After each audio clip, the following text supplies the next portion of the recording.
Good afternoon. I'm Christy and right now on News 4 I am live outside the new Oishei Children's Hospital on a very historic move day this afternoon. We have everything you need to know and the very latest updates this afternoon. And hopefully you're keeping warm out there this afternoon. Temperatures only topping out in the teens and 20s. We'll talk about how long this chill sticks around coming up in your forewarned forecast. And almost a month after the loss of Buffalo police officer Craig Lehner, the city will honor him tonight on what would have been his 35th birthday. From the station with the most local news, this is News 4 at 4.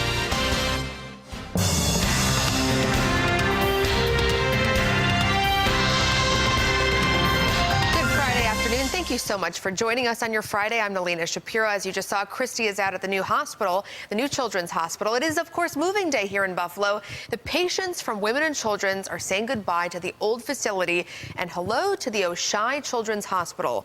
Doors open there this morning, and hospital staff and patients have started that historic move.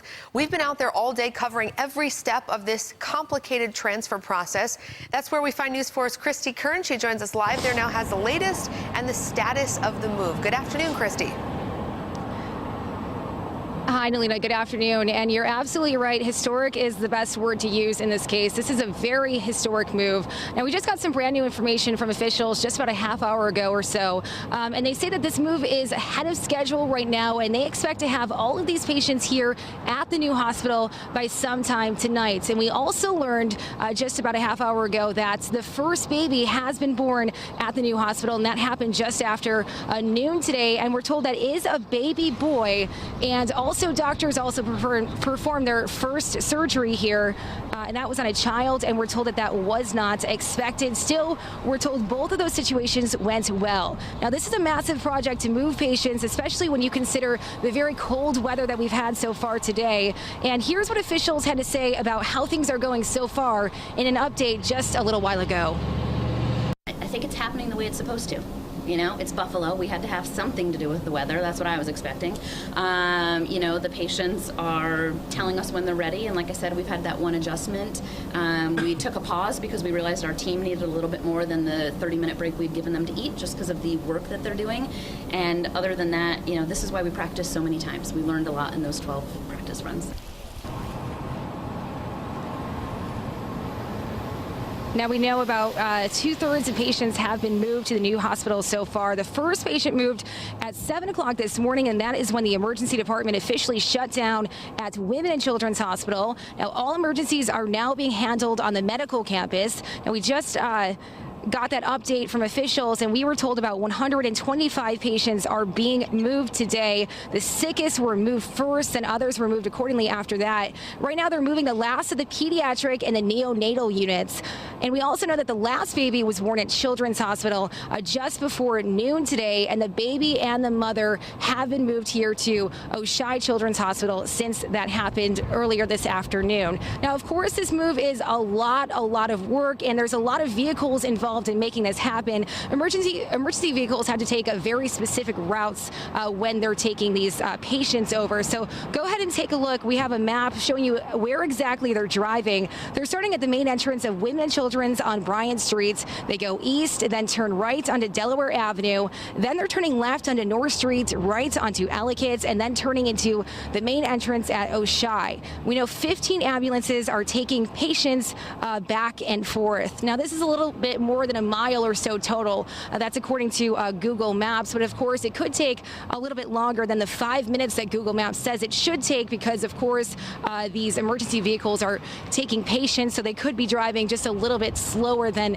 average. Now, this project has been in the works for years now, and News 4's Angela Christoforos is telling us how volunteers have helped make this all happen today.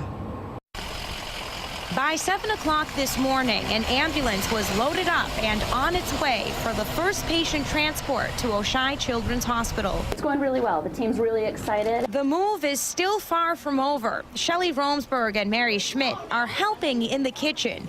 Just 2 of 700 volunteers helping hospital staff. My daughter was a patient here for many months years ago, and I just saw how important the whole team was, and I just wanted to give back. I used to work for Children's Hospital back in the 70s. And when I saw that they needed volunteers, it was like, yeah, I want to help them make this historic move. Dozens of patients have already been transported from Women and Children's Hospital one at a time. 125 total will be at Oishei by the time the move is over. 1,500 hospital staff members are working long 12-hour shifts to make it happen. They are incredibly excited, very emotional. We've had a lot of cheering and clapping and high fives taking place, and definitely some tears and reminiscing. Volunteers say they're happy to help and get a front row seat to a historic day in the Queen City. To see it all come together today is just amazing. I'm in awe. In Buffalo, Angela Cristoforos, News 4. Now, so much planning has gone into this to make this happen. The hospital has done several trial runs over the past few months to make sure that things run as smoothly as possible. We have some video from a mock run that was done in September, and we know that at that time, around 225 staff members helped move 11 mock patients, and 2 command centers were open as ambulances and trucks took patients and equipment back and forth. Now, they practiced moving the most critically ill patients first, then moved other patients accordingly, just like they've been doing today.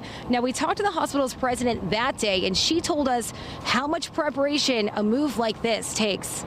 Because this is a big day for them if you happen to have a child or be a laboring mother to be involved in the move. So we'll do a lot of work with them, educating them and getting them ready and partnering them with family ambassadors so that they know exactly what's happening with their child that day. Now, again, this move was expected to take as long as 24 hours, but we're told they are ahead of schedule and they are expecting to have patients here, all of the patients here, by sometime tonight. Now, coming up in just a couple of minutes, we will have a live interview to give you the very latest updates on exactly what's happening here. For now, we're live in Buffalo. Christy Kern for News 4 at 4. Nalina. Sounds like all that preparation is paying off. Christy, thank you for that live update. And we will continue to cover this big move all evening live on News 4. We'll catch up again with Christy in just a few minutes. And for all the details surrounding this story, go to our website, WIVB.com.